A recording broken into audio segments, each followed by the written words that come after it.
Hey, good morning and welcome to Breakthrough Walls. I'm Ken Walls and I'm your host. And I have Dave Daley, the monster motivator, on the show today. So stay with us. This is going to be fun.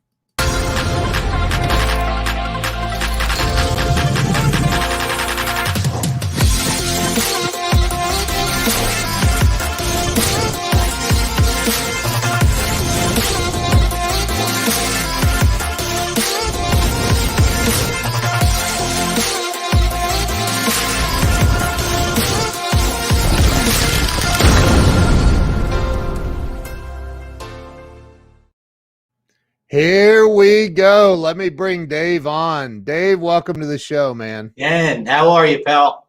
Dude, I'm great, man. It's great to have you on here. Hey, I'm ready. I'm ready to get motivated.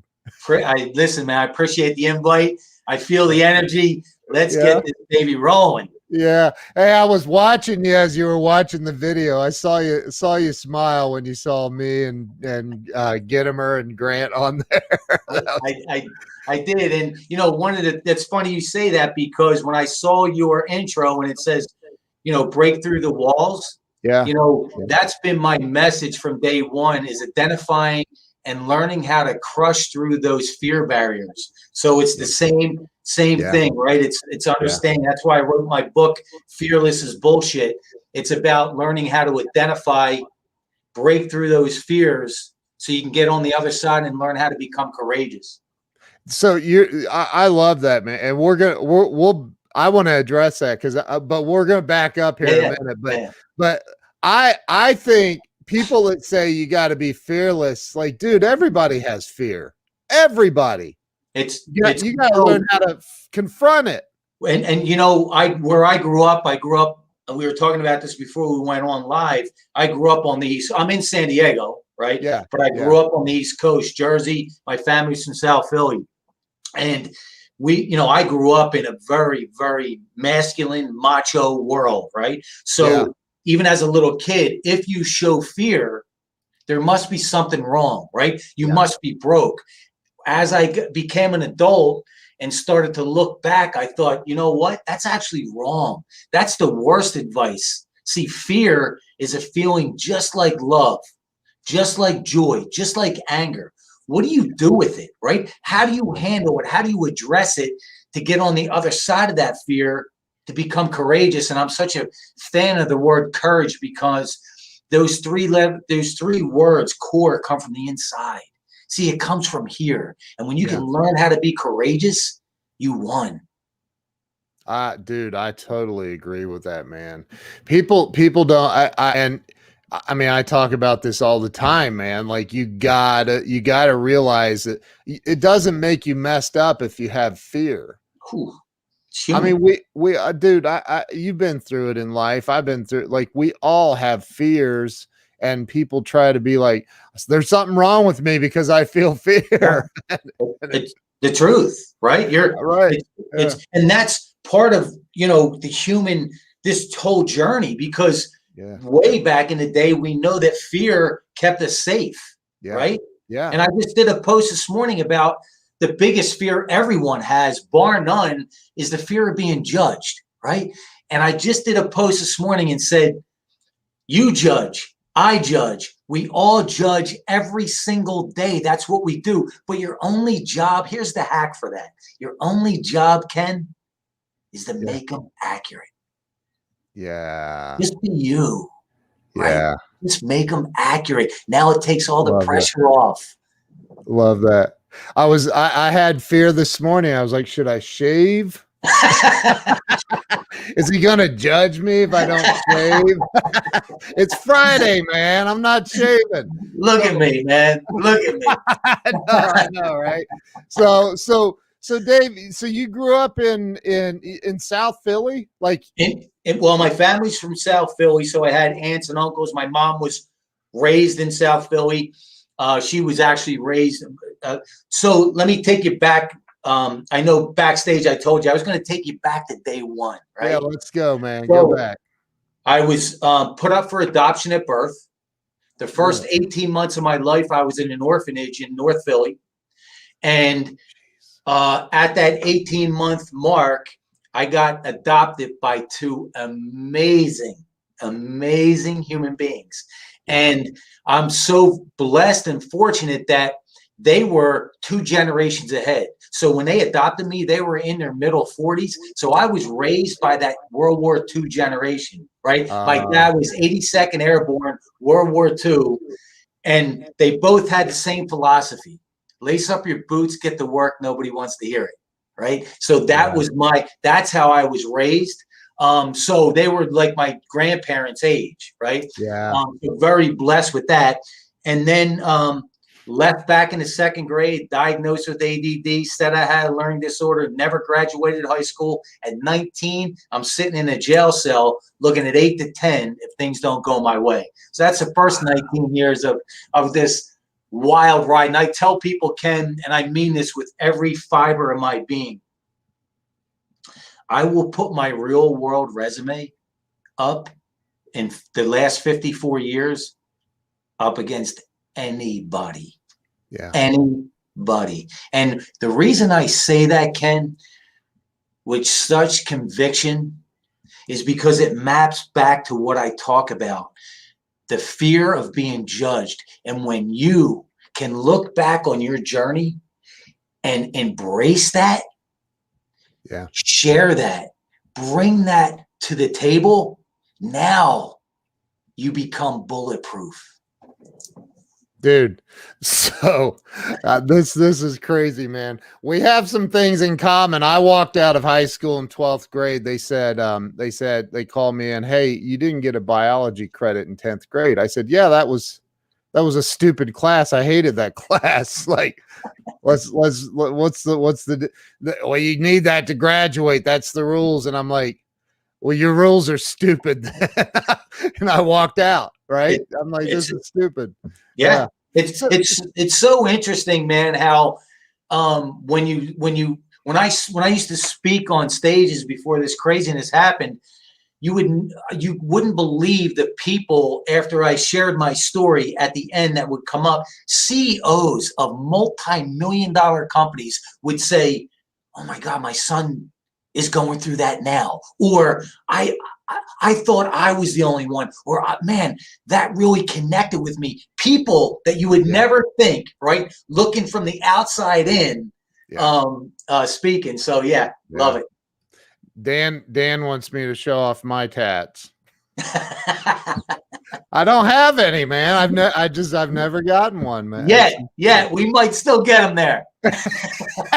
I called a buddy of mine, Brad Modrich, yesterday. I don't know if you know Brad or not, but I called him. I said, "Hey, bro, what are you doing?" He's like, "Well, right now I'm sitting in a tattoo chair." I said, "What is it with you guys and your tats, man? You're like addicts. Like once you get one, you gotta like." Ask me where I'll be at 12 o'clock on Sunday. That's it, bro. I'm in the chair, man. I'm in the chair. That's funny, dude. So go back to because there were times when I was a kid I wanted to be adopted, but like go back to that, man. Like did that create any? Okay, that's awesome. I love it. I love this question. Did it create any like feelings of less than-ness? No, actually, Ken, I love this question because I'm going to be able to edify the right people. Okay, so growing up, and you might be able to understand this, right, from what you just shared with me. Yeah. Growing up, I grew up in a push-pull environment. Here's what I mean by that. The professionals, and everyone look at my fingers here, right? The professionals with all the degrees on the wall said I must be broke, right? Yeah. There must be something wrong with him because he can't learn in that cookie cutter mode. But my mom never, ever bought into that. And my mom was the definition of unconditional love. And Ken, I tested that unconditional plenty of times. She was my ride or die. And when I tell you that she was supposed to be my mom from day one, I mean that. She was an absolute savage Mm. She was a savage. They used to bring her into the teacher parent, and then they pull me out of class and try and evaluate me, figure out what's wrong. And not one time did she ever waver. And she said, he's a little boy, right? Mm. He's a little boy. He loves being outside. He loves doing things that are physical. That's who he is. And she never once bought into that. And this is when I tell you a savage. She was separated from her brothers and her family as a little girl and was raised in foster care. Wow. And all she wanted was a family. And she couldn't have children.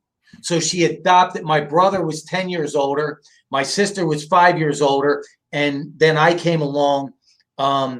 And so she wanted 3 kids.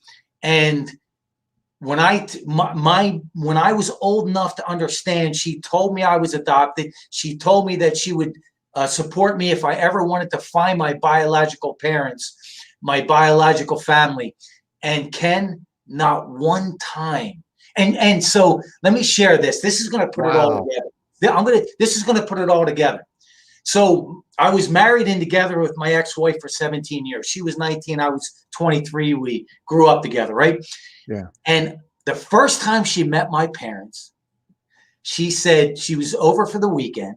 And she said to me, the first night, she goes, I thought you told me you were adopted. I said, yeah, I was adopted. She goes, when I talked to your mom, she goes, when I had my David. See, was never, ever, never even entered any of our minds that we weren't blood related. And understand something, up and still to this point, Ken, I don't know anybody that I share blood with, but she was always supposed to be my mom. And my ex-wife used to always bring it up. Don't you want to see? Because she was more curious than I was. And I said, one of the things for me, Ken, is why my parents were still alive. It wouldn't even be an option, right? Yeah. It just wouldn't. It was I just would never disrespect them. Here's what's interesting. Since they passed, I still have zero interest. Now, if somebody contacts me, I have no problem meeting them, right? Yeah, right. No interest in doing that because of how she raised me. Just complete unconditional. One more thing that'll wrap this up and really give you guys a context to who she was. I finally got them out here in San Diego. They're born and raised in Philly. My dad said, "Are you out of your mind? Don't drink." He goes, "Not only am I not going out there, don't drink the water out there. There's something wrong," right? So I finally got them out here, right? Yeah. In 2013. 2 weeks into it, I get them in a retirement community in San Marcos. I call my mom. I go, "Ma, she's 87 years old, maybe, right? At the time. I call her up. I go, "Ma, how's it going?" She goes, "Oh my God, I love it out here. I feel like I'm on vacation every day." And she says, "We're doing water aerobics 3 times a week." Then she says, then I call her another time. You ready, Ken? This is the honest to God truth. I swear to God. I go, she's 5 foot, 100 pounds on a good day. Savage, right? I call her up one day. It's a Wednesday afternoon. I go, "Ma, what are you doing?" She goes, "Listen, I can't talk right now. I'm busy." I go, "What?" I go, "What are you doing?" She goes, "I got to take Mary, the elderly lady, down the hall to the doctors." I go, "Elderly? How old is she?" She's 94.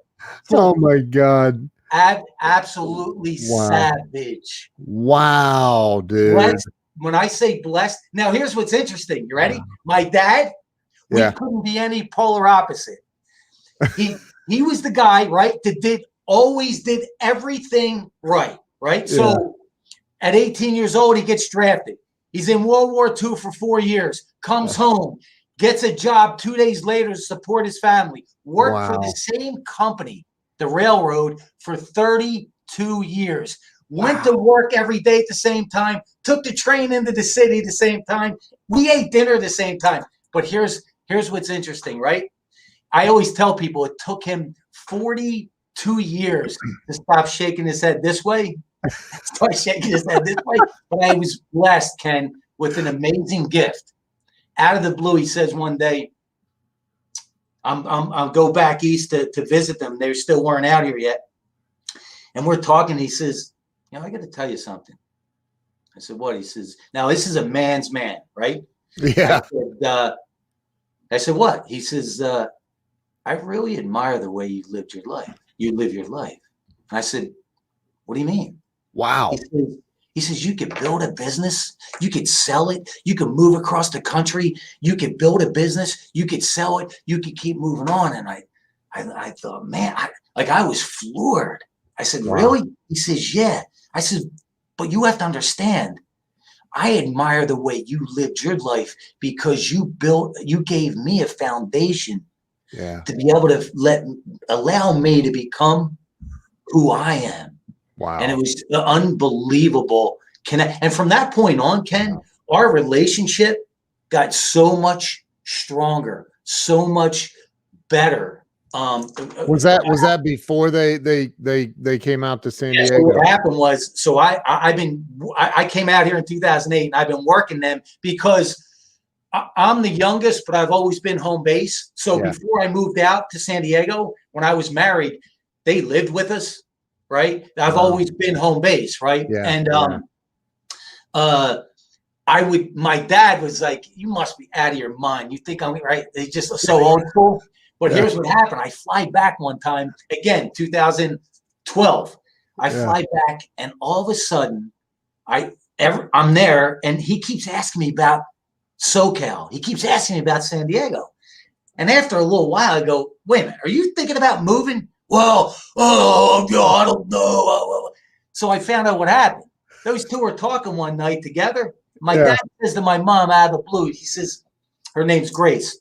He goes, Grace, what are you going to do if something happens to me? Now, you got to understand, they were together and married 70 years, right? Wow. So my dad says, what would you do if something happened to me first? She said, she blinking out. She goes, I'm going out to California where David is. He'll take care of me. And then what happened was they start to think about, right? They're in their 80s. Yeah. And they knew that they could always, they knew that I would always be there for them. Wow. So I'm so blessed. And dude, it reminds, my grandfather was in World War II. Reminds me of my dad's parents, my grandma and grandpa, man. They were like that, man. They were together for, I don't know how long they were married, 68 something. It was crazy. But, I think that, I don't know if I should ask, what the hell did you do to find yourself looking at 8 to 10 at 19 years old? So I love it. Yeah. Right? What'd you do, man? So check this out, Ken. We're going to set this up beautiful. So when I do keynotes, right, and you're the event planner, I give you something to read. So it's just easier, right, to do the intro. Right. Yeah.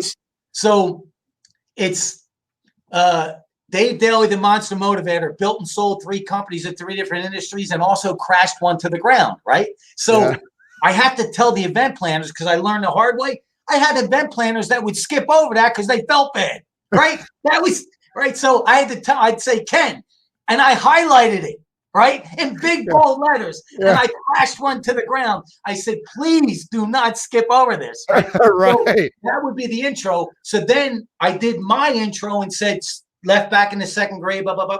And I said, and before I'd move on, I say, and we're going to have plenty of time for Q&A. And do not lie, because I'm going to know if you're lying by your face. Raise your hands. How many people want to know why I was in jail and what business I crashed to the ground? And they go like this.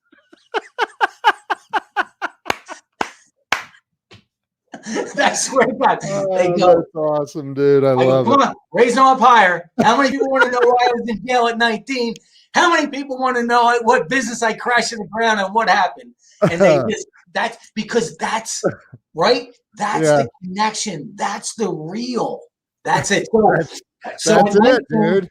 You ready? So at 19, I'm in, obviously I'm from Jersey, and my buddy is back from leave from the Marine Corps, and my other buddy, we're at it's a Friday night, we're at this party, and he tells us that he has this shore house down the Jersey Shore. And let me let me let everyone know, make sure everyone's crystal clear.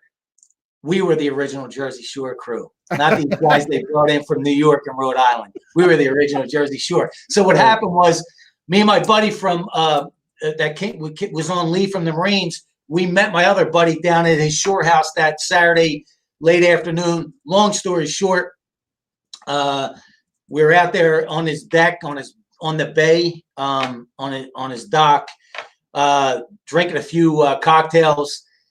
Gets later into the night, and we decide to go to the clubs, get into an altercation on our way to the clubs, and it went one of the guys, and their crew got the worst end of the deal, and the main guy from their crew was an off-duty cop in that town. Oh. So things didn't go. But when I say I was looking at 8 to 10, if things didn't go my way, here's what I mean by that.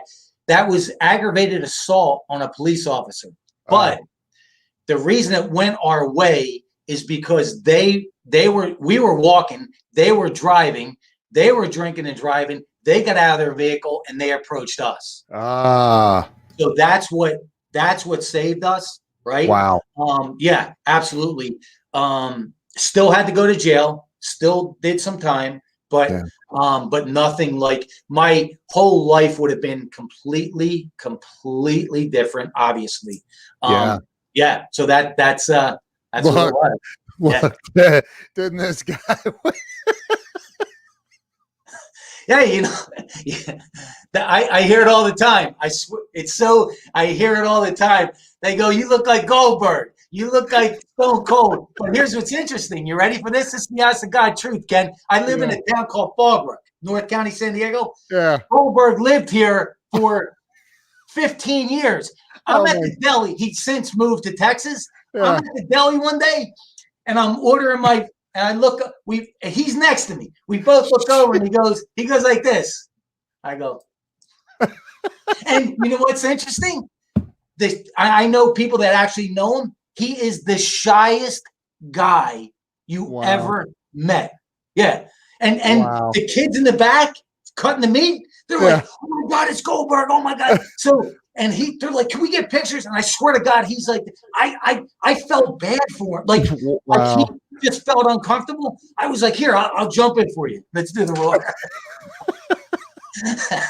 That's freaking awesome, dude. So okay. So here you are at 19. I'm assuming you didn't do a lot of time, but you did. So we did. The deal was we went to court. This whole thing, right? Went to court, went to trial.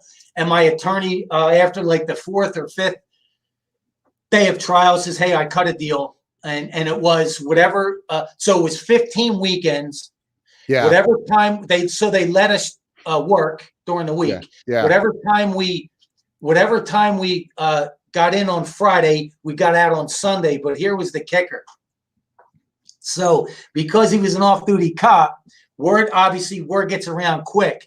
So when we first went there, now we're 19-year-old kids. We first went there, there was 10 to 15 of the biggest, baddest guards there. And the first thing they said, so we're going to get thumbprints and all that, right? And get checked in. The first thing, they're like this. "So we hear you like to beat up cops." I go, oh shit. I look over at my buddy, his name's Kenny, right? I look over at Kenny, I go, "Oh no, dude." And Kenny's his eyes are like this. So then they say to us, "You ready?" They say to us, it's like my cousin Vinny, right? They say to us, they go to us, "Ken, they check us in, right?" Yeah. They go, "Hey, we got some bad news for you." Oh, what could it be? They said, "We have no cells that are open. You have to go. You're going to be in this room." Okay, what's this room? And I walk in, and this room is all full of cots, right? Yeah. These are guys waiting to do state time. These are real, legitimate, lifelong, right? I'm talking like Jesus tattoos, biker. I mean, so we're 19. So now, oh my God. They go like this. You know, the guards get a kick out of this, right? We're like, And my buddy Kenny's, I'm like, just poker face, man, poker face, right? So we walk in and they're like, pick a cot. Whatever cot you pick, that's yours for the weekend. And all they do is give us the overalls, right? Got the orange overalls with the slippers, a cup, and a toothbrush. Oh my God. We walk in, I don't know. I see one cot in the middle of the room. I sit down. I put my stuff on the cot. I didn't see anybody's stuff on there. And I'm sitting on my cot trying to figure out how I got here, right? And all of a sudden, this guy sits down next to me. Honest to God, truth. He went up to be muscle for the mob in South Philly. Oh my God. No, he says to me, he sits down next to me. He goes, probably in his 30s. He goes, hey, I heard you were, you guys are in for beating up the cop. And I look at him, looking around the room, and Kenny's just looking at me. I go, yeah. He goes, all right, good. That saved us. Oh my God. Yeah.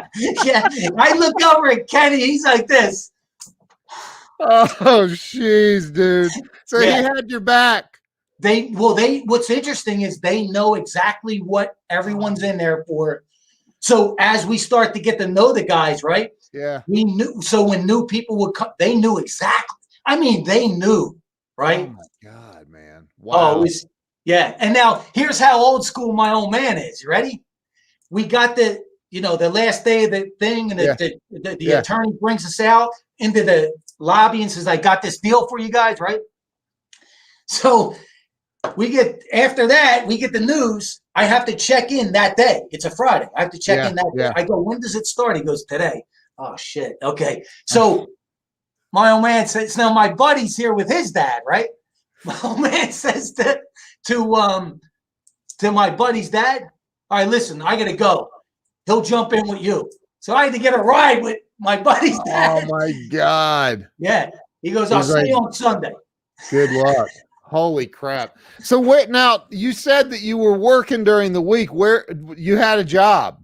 At that time I was in construction, and I share that story too. Once I left high school, I had to figure it out, right? And I just knew, the only thing I knew was construction, right? Yeah, and I wasn't even I was just the guy that was the laborer. I was picking up the stuff, dropping it off here. So that was my world back then. So did you end up ever going to college or anything? No. I didn't even, some people were trying to pressure me GED. I'd rather have root canal done than read one of doesn't that feel, I never got one. It always felt like an admission of failure or something to me. To me, here's the thing, right? I believe when you have that entrepreneurial DNA and you can't put a purpose around something, you lost me, right? Yeah. And if you can't give me a purpose for that, right, then that's it. I'm done, right? Love that, dude. Yeah, man, it's all about that. So, and then another part of my keynote is called the Tommy story, right? So I had a gentleman come into my life that owned and operated a very successful company that sold copiers and fax machines B2B.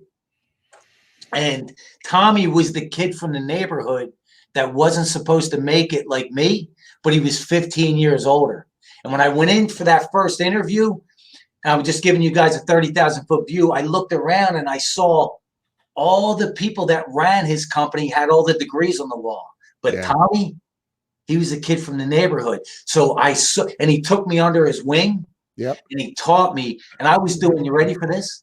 Ken, my territory was Center City, Philly. I was doing 40 to 50 cold calls a day. I had to bring the cards back to Tommy, and then I get on the phone, right? Wow. And then, so he taught me how to walk into any business. Yeah. And look you in the eye, shake your hand, introduce myself, and get to the decision maker. And when I tell you I went 2 weeks physically with him, it was it was to the wolves, baby. Dude, I literally just said the other day, I was interviewing, I forget who it was, and we were talking about sales. And I said, I think every single high school graduate, anyone coming out of high school, for the first 2 years, you should go out and knock on doors residentially, or like go door to door and learn how to communicate effectively with other human beings. I think that would be the most valuable thing anybody could do. It's what now I'm out here in on the West Coast, right? Yeah. And I'm not religious, I'm spiritual and all that stuff. But these Mormons, they're savage. They got these kids knocked. They're unbelievable. I know. They are bulletproof. I see people yelling at them. And they just, dude, I have so many friends that are Mormon. It's insane. One of my good friends, like yesterday, he's like, buddy, you ready to get baptized yet? I said, I've been baptized, bro. But I agree with you, man. I think that that learning how to sell, and it's not learning how to con, it's learning how to sell, to communicate with people, and not, and facing that fear, man. What I've knocked on tens of that, I don't even know how many doors, residentially and B2B. And dude, when you hear a Rottweiler going off inside as soon as you knock on the door, a whole different part of your brain kicks in. Like it's so. Here's the other thing too. And you're gonna love this, Ken. One of the things I learned right out of the gates with Tommy, right, is. And let me give you guys a little visual of Tommy. Okay. I'm in this interview. I have no idea what I'm even doing there. Scared to death. Don't know what to say. The general manager, I'm just going, yeah. All of a sudden he stops the interview and he says, I'll be right back. I'm sitting in this big office like this, Ken. What? Wow. Right? I'm like shaking. Yeah. All of a sudden the door opens. Here comes Mike, the general manager, right behind him. This guy, Tommy, right? Let me give you, here's Tommy. He's a combination of Joe Pesci and what's his name? He's got a short, stocky, beautiful Italian suit. And he's one of those guys that all he has to do is look at you, right? And you just know. Yeah. He goes, I heard a lot about you, kid. I wanted to meet you. And I'm like this. And then as the interview went on, after 10 minutes, he just goes, be here tomorrow morning, 8:00. Be ready to sell. I would sell. He took me out for 2 weeks.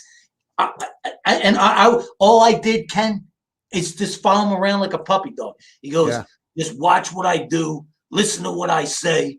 And I'm like, okay, all right. That was my training. And then he just threw me to the wolves, right? And but here's what I learned. You ready? Yeah. Tommy knew right away, intuitively, that he knew how to leverage me. So check this out. Here's what he'd tell me. He'll listen to me, kid. Here's what you do. He goes, because the goal was to get the copier machine in their place so they could try it. Yeah, right. All I need you to do is one thing. I go, what? He goes, get to the decision maker and get one of these machines so they can try it. I go, I know, Tommy, but I don't even know how to turn this thing on. He goes, you don't have to worry about it. I would make the call. Yeah, they want the machine. He would have all the tech guys go out there, and then he told me, just build the relationship. So now my job was, I'm trying to sell you this, Ken. I have no idea how to even turn this thing on, right? And quite honestly, I don't even care. I didn't even know what a fax machine was before I went there. I go, wait a minute. You put this paper in, it goes to them, right? So Tommy goes, oh my God. He goes like this, right? So, but here's what he said. I would just talk to you. We would keep the communication while the tech guys are telling them this thing does 100 million copies and it flips it over and it's stapled. And so then you would look at me, I go, I guess it does. What he told me to do. He goes, just get the appointments, kid. Yeah. Wow, dude. So how long did you do that? I did that with him probably 6 months. You ready? You know what my second job was? So at the time, I met my ex-wife, and she was still in college, and she says, "What do you actually do?" I said, "Well, right now I'm doing outside sales." She goes, "Well, what are you doing?" I said, "Hey, why don't you come with me for a day?" So I took her in the city, right? Wow. Took her on the train for the first time. 19-year-old kid, right? I go, you ready? I got a box, a cardboard box full of those knockoff perfumes. Oh my So I would go God. into so I would say to her, because I was doing this, right? And I would say to her, listen, Michelle, don't let them see you, because I'm trying to sell to the women, right? Yeah. Yeah. So I said, don't let them see you, but stand in the back, right? So we go to these 40, 50-story buildings. I go to the top floor and work my way down. I'm spraying them. I got the women in there. And she goes, oh my God. She goes, I can't tell my mom. How did you get past security in those buildings? You got to work it, right? Yeah, So again, I've been there. I learned it through Tommy, right? Yeah, What you need to do to get to the decision maker. And it was usually with the perfume, it was easier, because usually it was I could get through to the guards. They were easy. Yeah. But now the receptionist, the gatekeeper. Right. So with the perfume, it was a little bit easier than the copy machines, right? So that's it. She goes, oh my God, I can't tell my mom. You sold perfume, and you did that every day. Oh yeah, man. And again, but because Tommy taught me the skills, right? Yeah, right. And how to walk into any. So this is the honest to God truth. I worked with him for 2 weeks. We're in our second week. We go into the city, and he says, hey, we're gonna work this building. It's 45-story glass building in the center city. And we go all the way to the top floor, and there's an attorney's office that's so big, Ken, that they occupy the first, I think, 3 or 4 floors, right? The suite and all that. So we walk out of the elevator, and I just follow him like a puppy dog, like I have been for 2 weeks, right? So we walk up to Kenny. It's so big, they have 4 receptionists. These girls are answering phones, blah, blah, blah, blah, blah, blah. So I follow him up to the big desk with all these girls. They got headphones on, right? Yeah. And as we walk up, I look over, and he's gone. The girl goes, can I help you? She goes, now I'm on her nerves, right? She goes, can I help you? Right? I go, my name's Dave. I'm with Heritage Business. She grabs my card and gives me a card of the guy, right? Yeah. I'm like, now I got this card. She goes, you need to talk to him. And then gets back on, right? And now all 4 of them they're answering calls. I'm like this. I'm shaking. I turn around and I go, where's Tommy? Where's Tom? I walk out into the hall. He's leaning against the elevator. I go, Tommy, what happened? Where were you? He goes, He goes, I knew you'd do it, kid. And that was the training. Yeah. And then from that point on, I went by myself. Dude, baptism by fire, dude. That's freaking awesome. He loved to tour. He goes, he had a pretty sick sense of humor. That's awesome. So so you obviously you don't sell perfume anymore. So No. where did things go from there? I mean, you're selling perfume. That doesn't seem like a long-term. Yeah, that wasn't the big career move, right? Yeah, right. So interesting. So then again, Tommy let me understand and help me understand that I could do a lot more than just be a laborer in construction. Yeah. And Ken, when I tell you, I was in the Iron Workers Union in Philly. I was in the Laborers Union. I did roofing, framing, brickwork, blockwork. I was on crews doing asphalt, right? Before I met Tommy. Wow. So that, anyway.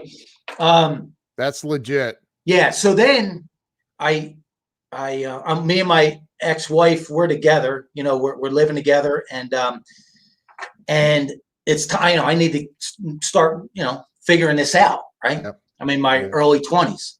So I answer an ad in the the help wanted. Now, obviously, that's before the internet, right? Yeah. So I answer an ad, and it's for selling some sort of like school for, I don't know, I forget what it was, like welding or something like that. So it was an inside outside position. Yeah.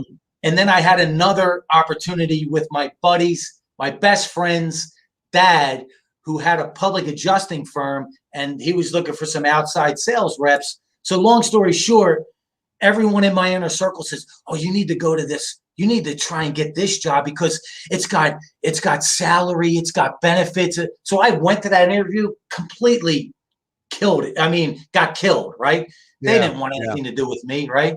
Unpolished, never, right? I didn't have the credentials.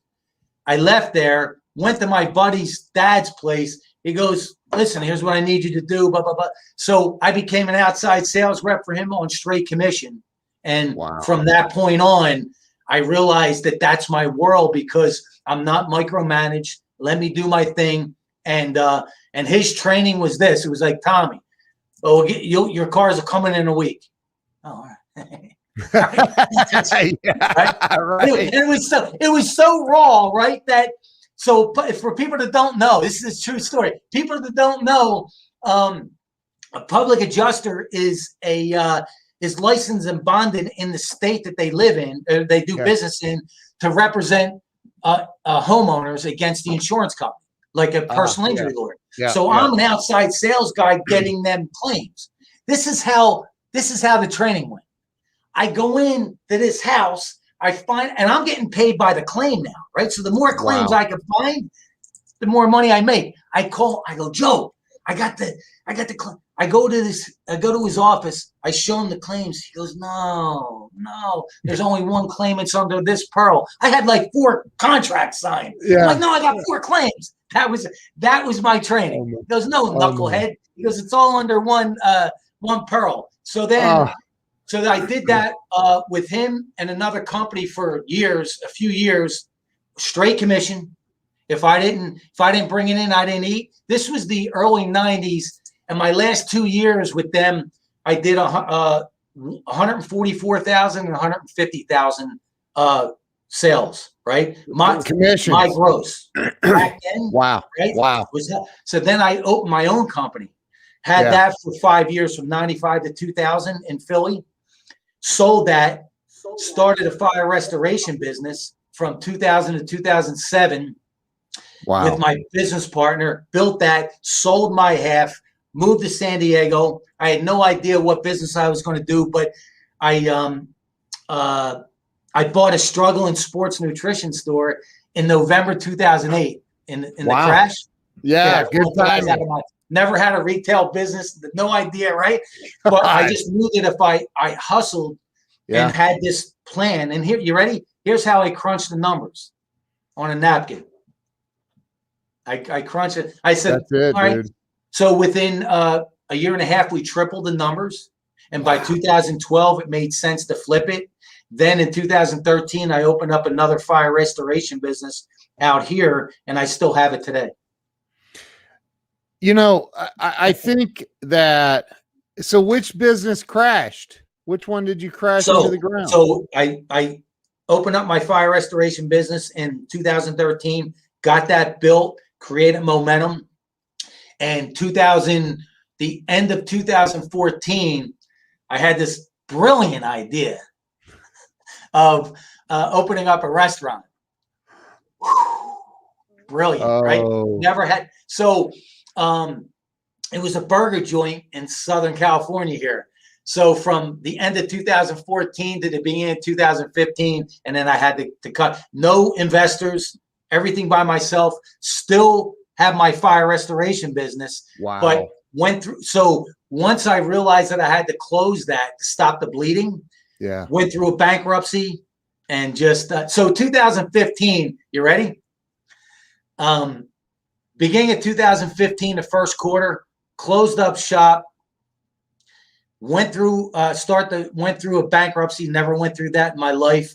Had to revive my fire restoration business because I had so much invested in the restaurant. Okay. Now bring that back around to the fourth quarter of 2015. My dad gets diagnosed with throat cancer, has a month to live.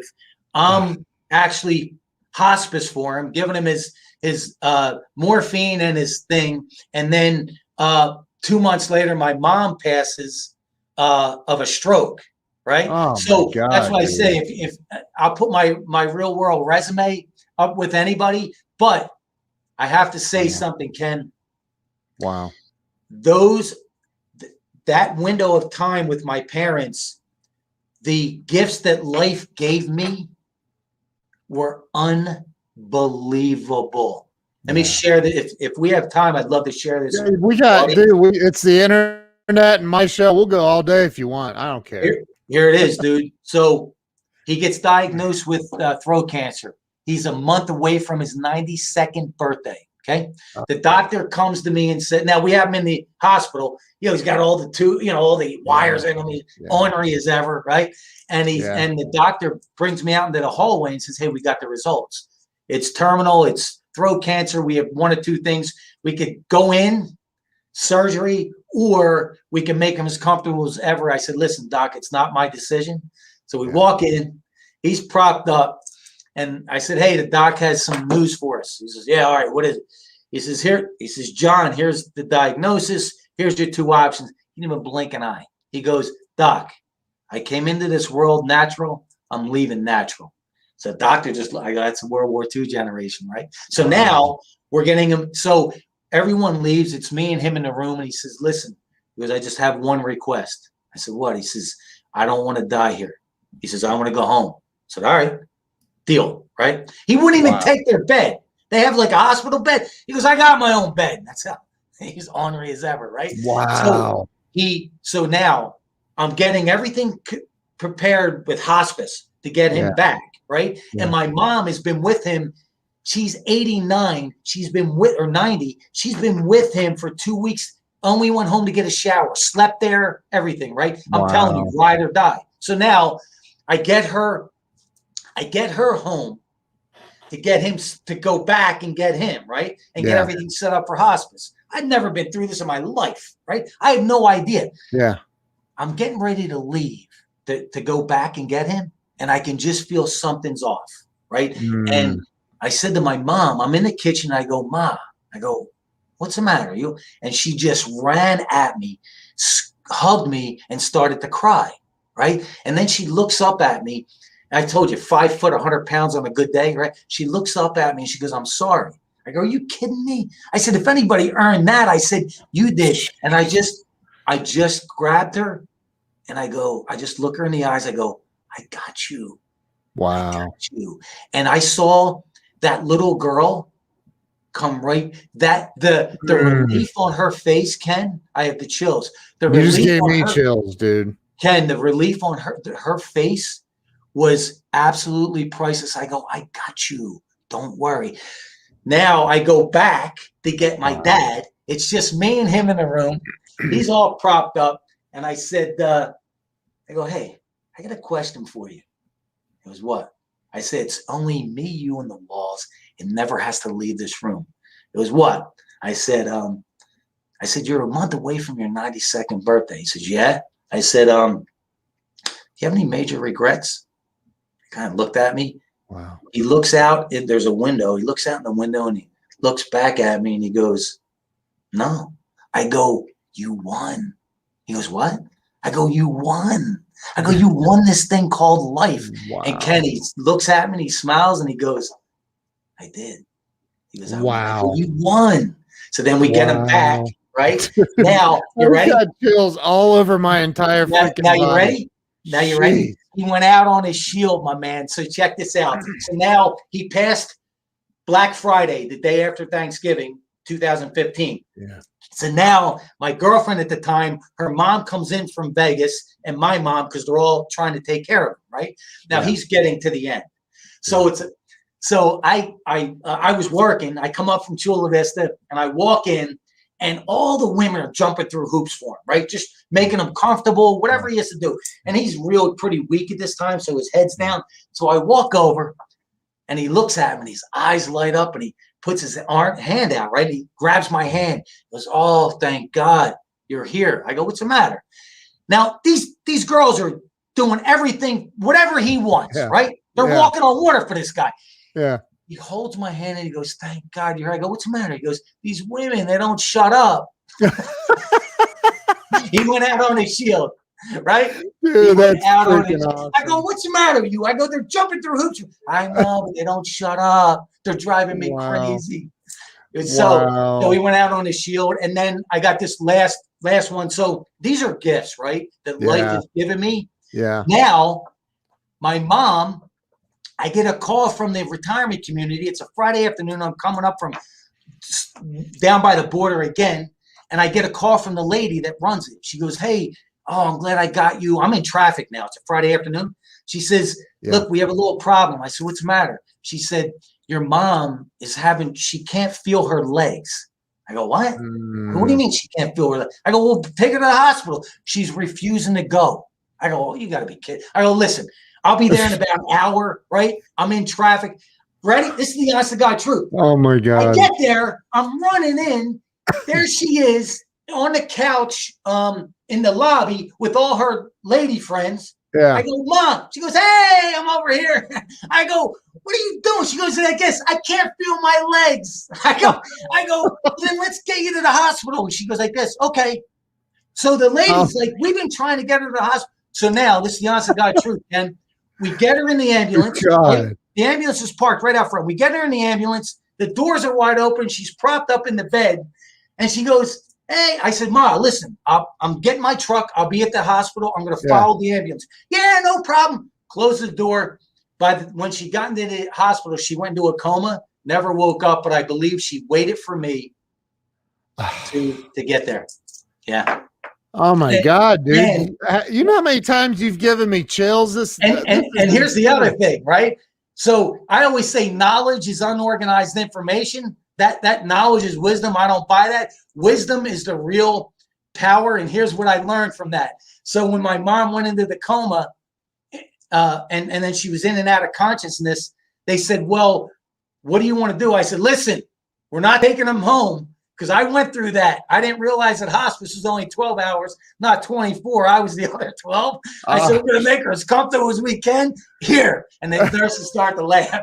I go, listen, this is over my pay grade, guys. I'm not hospice. So I literally had to give my dad his morphine and his anxiety.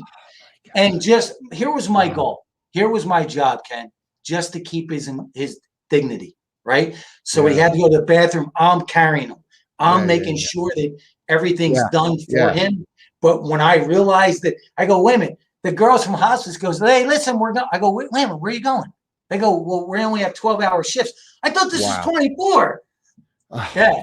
So, but the gifts that life gave me, the ultimate gift, Ken, was life gave me the chance to show my parents that I was there for them.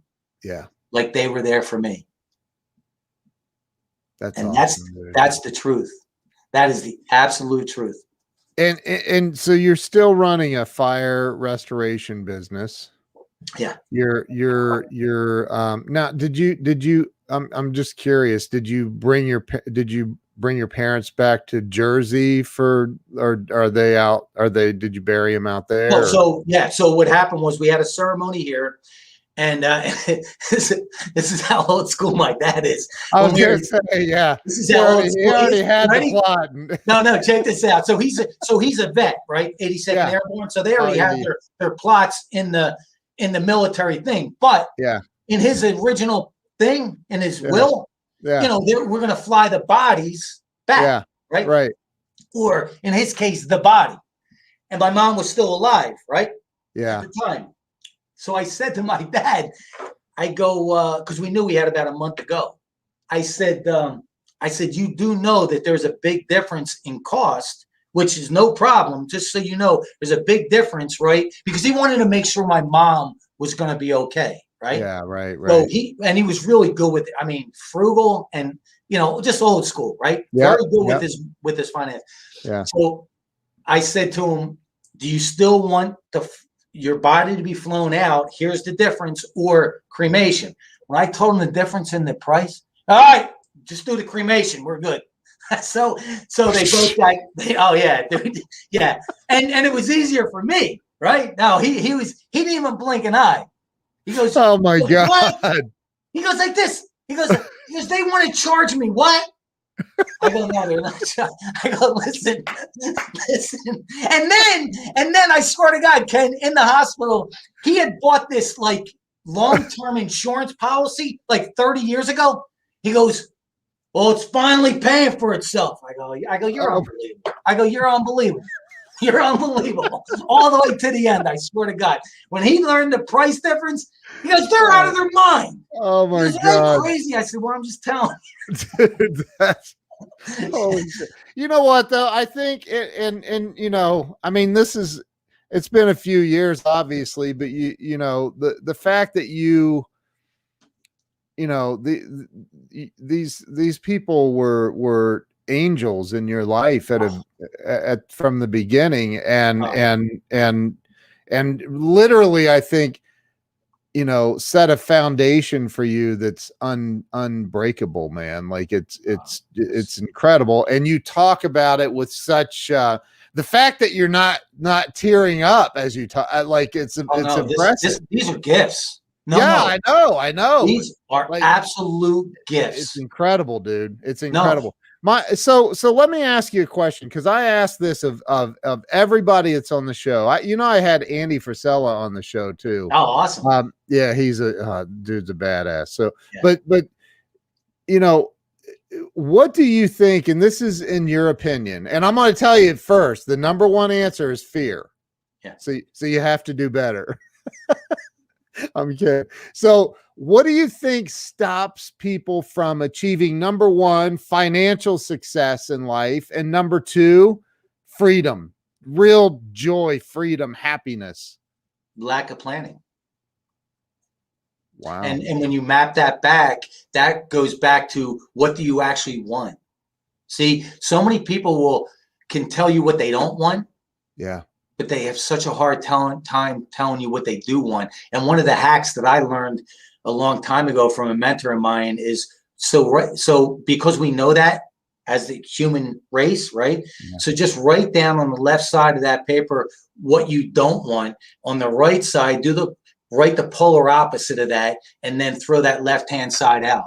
Because here's the other thing it maps back to, Ken, is clarity. Clarity creates power. When you're unsure, you're weak, right? Because there's so much uncertainty. But when you have clarity, it creates power. And clarity creates power. Power creates momentum. Dude, that's freaking so powerful, man. That's so powerful and true. It's true. Yeah. You know, years ago, my wife and I opened up our first office. We had just met. So we thought, you know, we just met, started dating, we should work together. Terrible idea. But anyway, and I remember this dude that worked for me. I only had a few employees, and this guy is way bigger than I am. He comes walking in my office, and I'm on a phone call. He goes, hey, there's some dude out in the parking lot looking in your windows of your SUV. And I'm on the phone. I go, dude, well, tell him to get the hell out of here. You're bigger than I am, dude. Why? He's like, he's got it blocked with his tow truck. And I'm like, oh shit, damn it. And I can remember, Dave, in that moment, I'm standing in the parking lot at my office with my employees standing around me, watching the repo guy take my car. And it was the most humiliating freaking moment of my life. And I can remember thinking, there was a fleeting moment where I was like, what's the point of being on this planet? I don't even want to be here. Like, this is bullshit. Like, I've worked so hard and to have this humiliation happen. And so, you know, for the people that are 2020 caused a lot of problems, and the pandemic caused it. 2020 is innocent. It's the pandemic. But so, what about the people who are barely hanging on? Maybe they just had a car repoed. They can't pay their electric bill. They think they feel like, I've done everything. I don't know what to do. It's all falling apart. what do you say to that person to help them through to the next moment? You know what? It's you focus on what's going to get you closer to what you want versus further away, right?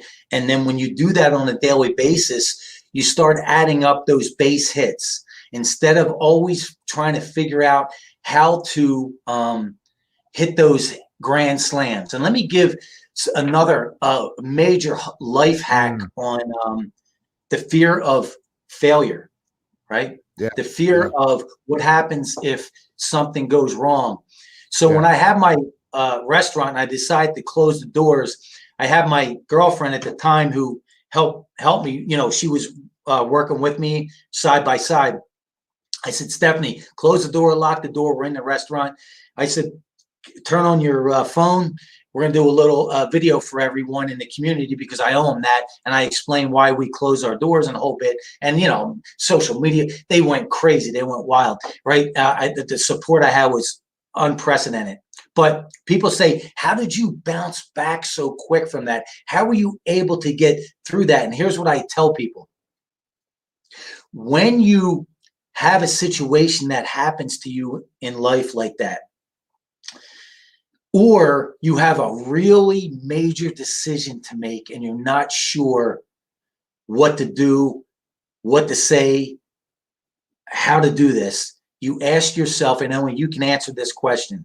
You ask yourself, if I didn't do this at this time, or if I don't do this at this time, will I regret it? If your answer is yes, then you made the right choice. And I asked myself, if I didn't move forward with this restaurant at the time, would I regret it? My answer is yes, I'm good. Now I can move on. That's awesome, dude. That's freaking awesome. So you have, when did you write your book? 2016. You have a copy of it you can hold up? I don't think I do have one on me, but it's called Fearless is Bullshit. I'll send you the link. Yeah. I'll put actually, so 2016, this is the same book. It's called Knockout Fear in the First Round. But once my message started to evolve, I think it was 2019, I changed the cover, the front and the back cover, and I changed the title to Fearless is Bullshit because I start to find myself using that phrase so much in speaking that I wanted so nothing changed on the inside, but so it's called Fearless is Bullshit. Is it? It's on Amazon? On Amazon and barnesandnoble.com. Awesome, dude. Awesome. Everybody, and I'm sure it's available from your website, davedailymm.com. Yep. Yes, sir. That's awesome, man. Dave, and I want to talk to you about something when we hang up here real quick, but I want to say thank you for, dude, I could talk to you all day, man. I mean, seriously, your energy, like it's early out there too. I mean, and your energy, you seem like you've had a pot of coffee. Well, I've already had my workout. So I'm up between 4 and 5 every morning without an alarm, with no alarm. Yeah, I'm such a morning person. I'm my routine, right? That's again, right? Is it going to get you closer or farther away? From what you want. That's awesome. And honestly, if I could say one thing to your people is, first of all, whatever I share, take what works, throw out the rest. If nothing works, throw it all out. Number one. Number two, lifestyle dictates everything. Amen, dude. Amen. I agree, man. I agree. Yeah. Dave, you freaking rock, man. I'm so grateful for you, man. Thank you and we've been friends on Facebook for years. I know. But it's always the perfect time, right? That's right. Whatever that is. Yeah. And if you would allow me, I would love to take this out Monster Motivator style. You ready? Yeah. Ken, life is asking you a question right now. Do you want to purr like a kitten or roar like a lion? What's your answer? I'm roaring, dude. On 3, we're going to do the Monster Motivator roar. Ready? 1, 2, 3. Ah!